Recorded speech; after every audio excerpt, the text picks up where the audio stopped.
Flint മാക്സിലേക്ക് ഏവർക്കും സ്വാഗതം. കേരളത്തിലെ ഒരു പുതിയ താരോദയത്തെക്കുറിച്ച് സംസാരിക്കാനാണ് ഞങ്ങൾ ഇപ്പോൾ ഉദ്ദേശിക്കുന്നത്. ഈ തെരഞ്ഞെടുപ്പിൽ നമ്മൾ ചെറുതും വലുതുമായ ഒത്തിരി നേതാക്കൾ പ്രചാരണ രംഗത്തുണ്ടായിരുന്നത് കണ്ടതാണ്. ഒരുപാട് നേതാക്കൾ ആളുകളെ ഇളക്കിമറിക്കുന്നതും കണ്ടതാണ്. പക്ഷേ UDFിൻ്റെ പക്ഷത്ത് വളരെ വ്യത്യസ്തനായ ഒരു നേതാവ് ഇത്തവണ കേരളത്തിൽ എല്ലായിടത്തും പ്രാദേശികമായ വ്യത്യാസമില്ലാതെ മലബാറിലും മധ്യ കേരളത്തിലും തെക്കൻ കേരളത്തിലും എല്ലാം തന്നെ പ്രചാരണ രംഗത്ത് കത്തിജ്വലിച്ചു നിന്ന ഒരു കാഴ്ച നാം കണ്ടു. അത് ഷാഫി പറമ്പിൽ എന്ന് പറയുന്ന ഒരു യുവ നേതാവാണ്. ഷാഫി പറമ്പിൽ ഇപ്പം കേരളത്തിൽ എല്ലാവർക്കും അറിയാവുന്ന ഒരു നേതാവാണ്. ഒരു പാൻ കേരള ലീഡർ എന്ന നിലയിൽ അദ്ദേഹം ഉയർന്നു വന്നു. പ്രത്യേകിച്ചും കോൺഗ്രസ് കഴിഞ്ഞ കുറേ നാളത്തെ ഒരു പ്രത്യേകത, കോൺഗ്രസിൻ്റെ ഒരു മുന്നണിയിൽ ഒരുപാട് മുസ്ലിം നേതാക്കൾ ഉണ്ടെങ്കിൽ തന്നെയും ജനങ്ങളുടെ ഇടയിൽ ജനങ്ങളെ വളരെയധികം ആകർഷിക്കുന്ന തരത്തിൽ അല്ലെങ്കിൽ ജനങ്ങളെ ഇളക്കിമറിക്കുന്ന തരത്തിൽ ഒരു നേതാവ് ഉയർന്നു വരുന്നത് ആദ്യമായിട്ടാണ്. KPCCയുടെ വർക്കിംഗ് പ്രസിഡന്റുമാരിൽ ഒരാളാണ്. ഇത്തവണ അദ്ദേഹത്തിന് അവസരങ്ങൾ കിട്ടാൻ ഒരു കാരണം KPCCയുടെ മറ്റെല്ലാ പ്രധാനപ്പെട്ട ഭാരവാഹികളും മത്സര രംഗത്തായിരുന്നു. അതുകൊണ്ട് അവർ മത്സരിച്ച സ്ഥലത്ത് നിന്ന് പല സ്ഥലത്തും മൂവ് ചെയ്യാൻ പറ്റില്ല. ഷാഫി MP ആണ്.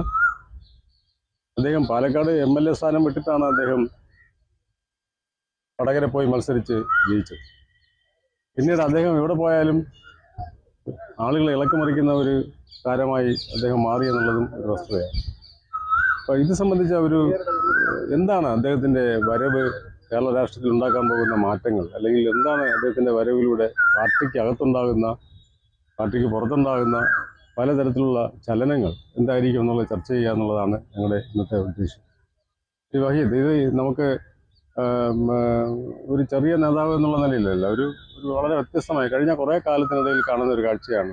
ഒരു മുസ്ലിം സമുദായത്തിൽ നിന്നും, അതായത് മുസ്ലിം സമുദായം എന്നുള്ള നിലയിൽ അങ്ങനെ പറയുന്നത് ശരിയല്ല എങ്കിൽ പോലും ഒരു നേതാവ് സാധാരണഗതിയിൽ അങ്ങനെ കഴിഞ്ഞ കുറേ കാലമായിട്ട് വളർന്നു നിന്നിട്ടില്ല. ഒന്ന് രണ്ട് നേതാക്കന്മാർ ആർക്കും വേണ്ടാത്ത തരത്തിൽ KPCC പ്രസിഡന്റൊക്കെ ആയിരുന്നിട്ടുണ്ടെന്നുള്ളതല്ലാതെ ഒരു സ്വാഭാവികമായ സ്പോണ്ടേനിയസ് ആയിട്ടുള്ള ജനതരംഗം ഉണ്ടാക്കാൻ കഴിയുന്ന തരത്തിലുള്ള ഒരു നേതാവ് ആദ്യമായിട്ടാണ്. എങ്ങനെയാണ് കാണുന്നത്? തീർച്ചയായിട്ടും അത് തന്നെയാണ്. ഇത്തവണ താങ്കൾ പറഞ്ഞതുപോലെ ഈ KPCC നേതൃതലത്തിൽ നിന്നും പ്രചരണം ഏറ്റെടുത്ത് മുന്നോട്ട് കൊണ്ടുപോകാനായി ആർക്കും എന്താ പറയുക, ഒരു സ്വാതന്ത്ര്യമില്ലാത്തൊരവസ്ഥ ഉണ്ടായിരുന്നു. മിക്കവാറും എല്ലാവരും മത്സര രംഗത്തുണ്ടായിരുന്നു. അപ്പോൾ KPCC പ്രസിഡന്റ് സണ്ണി ജോസഫ് ആയാലും മറ്റ് രണ്ട് വർക്കിംഗ് പ്രസിഡന്റുമാരായ AP അനിൽകുമാർ, പിന്നെ നമ്മുടെ വിഷ്ണുനാഥ്, ഇവരെല്ലാവരും മത്സര രംഗത്തുണ്ടായിരുന്നതുകൊണ്ട് തന്നെ ഈ മൊത്തത്തിൽ പ്രചരണം ഏറ്റെടുത്ത് നടത്താൻ ആയിട്ട് ഒരു തലത്തിൽ നിന്ന് അതിനൊരു മുന്നോട്ട് കൊണ്ടുപോകാനുള്ള ആൾ എന്ന നിലയിൽ ഷാഫി അത് ഏറ്റെടുക്കുകയായിരുന്നു ചെയ്തത് എന്ന് മനസ്സിലാക്കാം. അത് വളരെ വിജയകരമായി ഷാഫി പറമ്പിന് ചെയ്യാൻ കഴിഞ്ഞു. അത് തുടക്കത്തിൽ അദ്ദേഹം മലബാർ പ്രദേശത്താണ് പ്രചരണത്തിൽ കൂടുതലായിട്ട് ഉണ്ടായിരുന്നത്.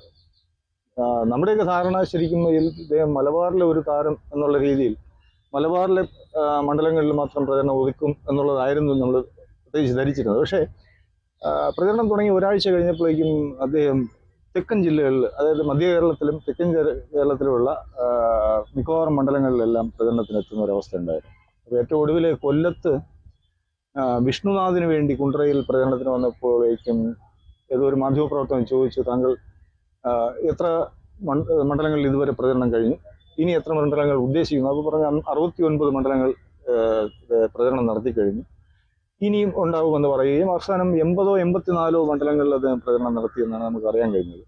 അതിൽ തന്നെയും അന്ന് അദ്ദേഹം പറഞ്ഞത്, ഞാൻ 69 മണ്ഡലങ്ങളിൽ പ്രചരണം നടത്തിയപ്പോൾ അതിൽ 65 മണ്ഡലങ്ങളും LDFിൻ്റെ സിറ്റിംഗ് സീറ്റുകളിലായിരുന്നു. ഇവർ 4 മണ്ഡലങ്ങൾ മാത്രമാണ് ഞങ്ങളുടെ സിറ്റിംഗ് മണ്ഡലങ്ങളിൽ ഞാൻ പ്രചരണം നടത്താൻ പോയിട്ടുള്ളൂ എന്ന് വെച്ചാൽ അദ്ദേഹം ശരിക്കും എന്താ പറയുക, ഈ മണ്ഡലങ്ങൾ പിടിച്ചെടുക്കാനുള്ള മണ്ഡലങ്ങളിൽ പ്രചരണത്തിന് പോകുക എന്നുള്ള ഒരു സ്ട്രാറ്റജി ആയിരുന്നു അദ്ദേഹത്തിന്.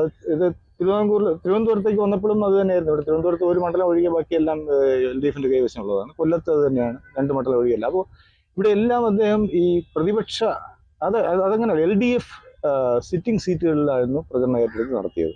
അത് എല്ലാ പ്രചരണ യോഗങ്ങളിലും അഭൂതപൂർവമായ ആൾക്കൂട്ടം ഉണ്ടായിരുന്നു. അങ്ങനെ പ്രത്യേകിച്ചും ജെൻസി ബാച്ചാണ്, ചെറുപ്പക്കാർ. അപ്പോൾ നമ്മൾ അതിൽ നിന്ന് മനസ്സിലാക്കിയത് ഇദ്ദേഹത്തിന് മലബാർ മാത്രമല്ല ഇയാളുടെ സ്വാധീനം.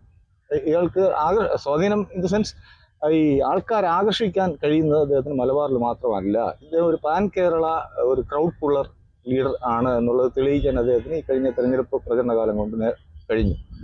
അത് ഇനി പാർട്ടിക്കകത്ത് കോൺഗ്രസ് പോലുള്ള ഒരു കക്ഷിക്കകത്ത്, പ്രത്യേകിച്ച് കേരളത്തിലെ കോൺഗ്രസിനെ സംബന്ധിച്ച് മറ്റ് നേതാക്കന്മാർക്ക് എത്രത്തോളം രസിക്കുമെന്നുള്ള കാര്യം നമുക്കറിയില്ല. കാര്യം താങ്കൾക്ക് അറിയാമായിരിക്കും. അത് എനിക്ക് തോന്നുന്നത് എന്നറിയോ, കോൺഗ്രസിന് കഴിഞ്ഞ കുറേ കാലമായിട്ട് തന്നെ മുസ്ലിങ്ങളായ നേതാക്കള് ലീഗിന്റെ പക്ഷത്ത് ചേർന്നോട്ടെ, അല്ലെങ്കിൽ ലീഗിന്റെ പക്ഷത്ത് നിന്നോട്ടെ. ആ ലീഗ് ഉണ്ടല്ലോ, മുസ്ലിങ്ങളെ നോക്കാൻ ലീഗ് ഉണ്ടല്ലോ, അതുകൊണ്ട് ഇവിടെ ഞങ്ങൾക്ക് ചില സമുദായങ്ങളിൽപ്പെട്ടവർ മാത്രമേ ഇതിനകത്ത് നേതൃസ്ഥാനത്ത് എത്തിയാൽ മതി എന്നുള്ളത്. ഉദാഹരണം പറയുകയാണെങ്കിൽ ഇപ്പം മുഖ്യമന്ത്രി സ്ഥാനാർത്ഥികൾ നമ്മുടെ നാട്ടിലുണ്ട്. ആ 3 മുഖ്യമന്ത്രി സ്ഥാനാർത്ഥികളും ഒരു സമുദായത്തിൽപ്പെട്ടവരാണ്, പ്രധാന സമുദായം, ഒരു പ്രമുഖ സമുദായത്തിൽപ്പെട്ടവരാണ്. അപ്പം മറ്റൊരു നേതാവിനെ അവർക്ക് മുന്നോട്ട് കൊണ്ടുവരാനായിട്ട് അവർക്ക് കഴിഞ്ഞിട്ടില്ല, അല്ലെങ്കിൽ അതിനെ അങ്ങനെ ഹൈലൈറ്റ് ചെയ്തവരെ കാണിച്ചില്ല. മാത്രമല്ല ഇപ്പൊ ഈ തെരഞ്ഞെടുപ്പിനെ സംബന്ധിച്ച് ഷാഫി പറമ്പിൽ ഒരു MLA സ്ഥാനാർത്ഥി പോലും അല്ല, നമ്മളത് മനസ്സിലാക്കണം. അദ്ദേഹം പാർലമെന്റ് അംഗമാണ്. അദ്ദേഹം ഈ തവണ അസംബ്ലിയിൽ തെരഞ്ഞെടുപ്പിൽ മത്സരിക്കുന്നില്ല. അപ്പോൾ ഏതെങ്കിലും ഒരു സ്ഥാനത്തേക്ക് ചെന്നെത്തിച്ചേരാനുള്ള ഒരു എന്താ പറയുക പ്രവർത്തനത്തിന്റെ ഭാഗമല്ലായിരുന്നു അദ്ദേഹത്തിന്റെ പ്രചരണം എന്ന് പറയുന്നത്. അദ്ദേഹം ഒരു പാൻ കേരള ലീഡറായി തലയുയർത്തി നിൽക്കുക, അങ്ങനെ വരിക എന്നുള്ള ഒരു ലക്ഷ്യം. പ്രത്യേകിച്ച് ചെറുപ്പക്കാരനാണ്, ഇനിയും പതിറ്റാണ്ടുകൾ പ്രവർത്തന രംഗത്ത് നിൽക്കാൻ കഴിയും.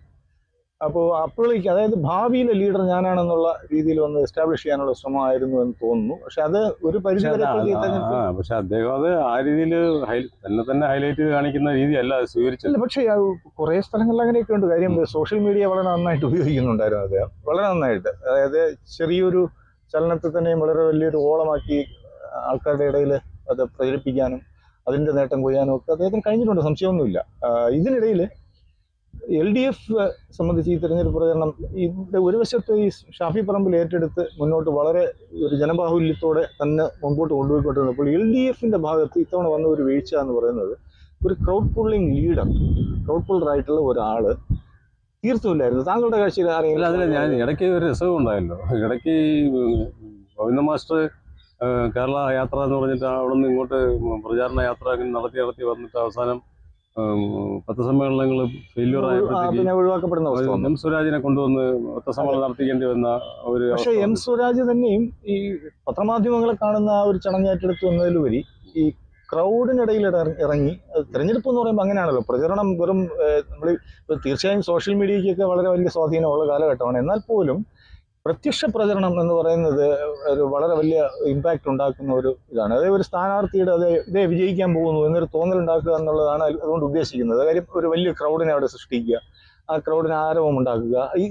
ഇത്തരം പ്രചരണ രീതികളിൽ ഇത്തവണ ശരിക്കും ഈ ഷാഫി പറമ്പിൽ മറ്റെല്ലാവരെയും തോൽപ്പിച്ചു കളഞ്ഞു എന്ന് തന്നെ നമുക്ക് പറയാൻ കഴിയും. പക്ഷെ ഇത് ഇലക്ഷൻ റിസൾട്ട് അങ്ങനെ വരുമെന്ന് അറിയില്ല. അല്ല, ഇത് സത്യത്തിൽ UDFിലെ ഒരു ആ രീതിയിൽ ഈ നേതാവിനെ ഉയർത്തി കാണിക്കുകയോ അല്ലാതെ വളരെ അനുവദിക്കുകയോ ഒക്കെ ചെയ്യുന്ന ഒരു സന്ദർഭം വരുമോ? എനിക്ക് പക്ഷേ എന്റെ കാഴ്ചപ്പാടിൽ അത് ഉയർത്തി കാണിക്കേണ്ടി വരില്ല. അയാൾ സ്വയം ഉയർന്നു വരുന്ന ഒരാളായിട്ടാണ് എനിക്ക് തോന്നുന്നത്. കാര്യം സ്വയം ഉയർന്നു വന്നതാണ് ഇതുവരെ.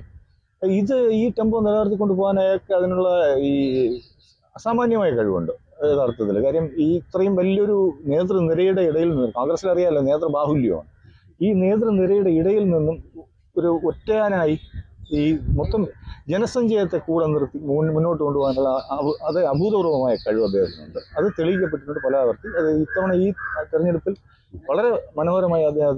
മറ്റൊരു കാര്യം കൂടി ചോദിക്കട്ടെ, അതായത് ഇപ്പം മുസ്ലിം ലീഗ് ഇപ്പം ഷാഫി പറമ്പലിനെ പോലുള്ള ഒരാൾ മലബാറിൽ നടത്തിയ തരംഗം നമ്മൾ കണ്ടതാണ്. അതായത് നമ്മളും അതിന് പല സ്ഥലങ്ങളിലും സാക്ഷികളായിരുന്നവരാണ്.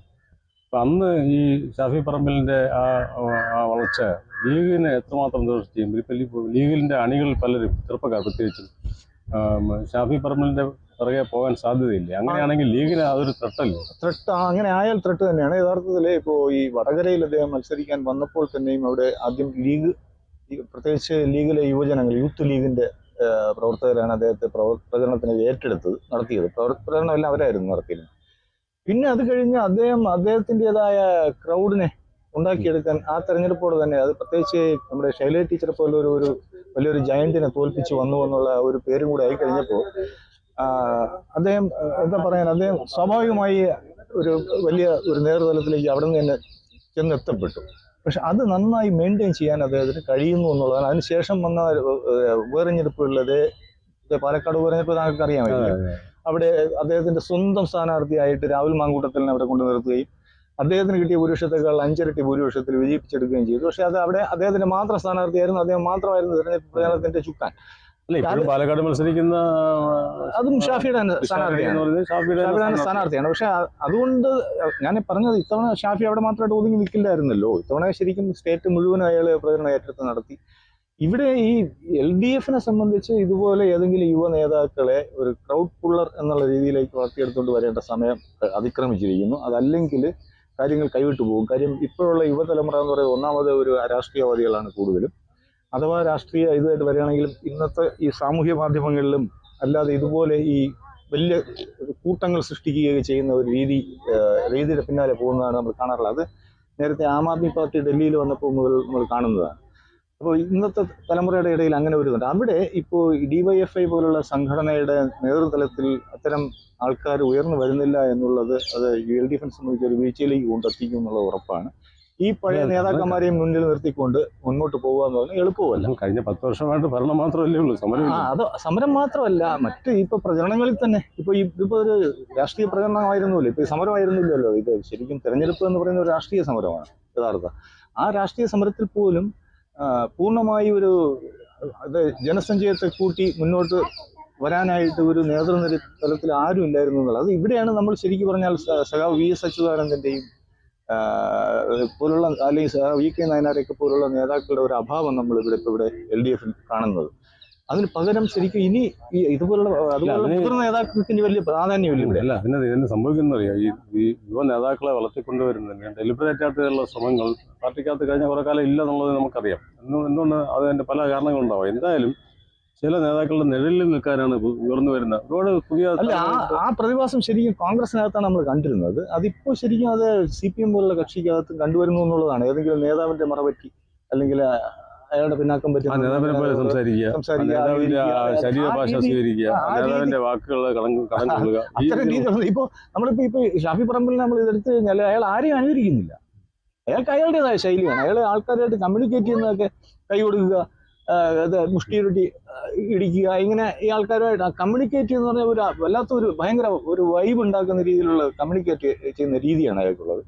ഇത്തരത്തിൽ LDF-ന് ഒരു യുവ നേതാവിനെ ഇപ്പൊ കാണുന്നില്ല. നമ്മൾ സ്വരാജിനെ കുറിച്ച് സ്വരാജ് സത്യസന്ധനും വളരെ എന്താ പറയാ കാര്യങ്ങൾ ഗൗരവമായി പഠിക്കുകയും അവതരിപ്പിക്കുകയും ചെയ്യുന്ന നേതാവാണ് തീർച്ചയായിട്ടും. പക്ഷെ അയാൾക്ക് ഒരു ജനങ്ങളെ കൂട്ടാനോ അല്ലെങ്കിൽ യുവാക്കളെ സംഘടിപ്പിക്കാനോ ഉള്ള ഒരു കെൽപ്പ് ഷാഫിയുടെ 100-1 ഉണ്ടെന്ന് എനിക്ക് തോന്നുന്നില്ല.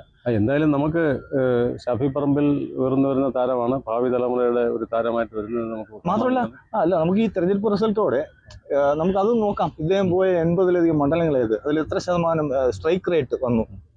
നമുക്ക് എന്തായാലും അയാൾ പറഞ്ഞാൽ 95% മണ്ഡലങ്ങളും പ്രതിപക്ഷ മണ്ഡലങ്ങൾ LDF-ന്റെ സിറ്റിംഗ് സീറ്റുകളിൽ പോയിട്ടുള്ളതെന്ന് പറയുന്നത്.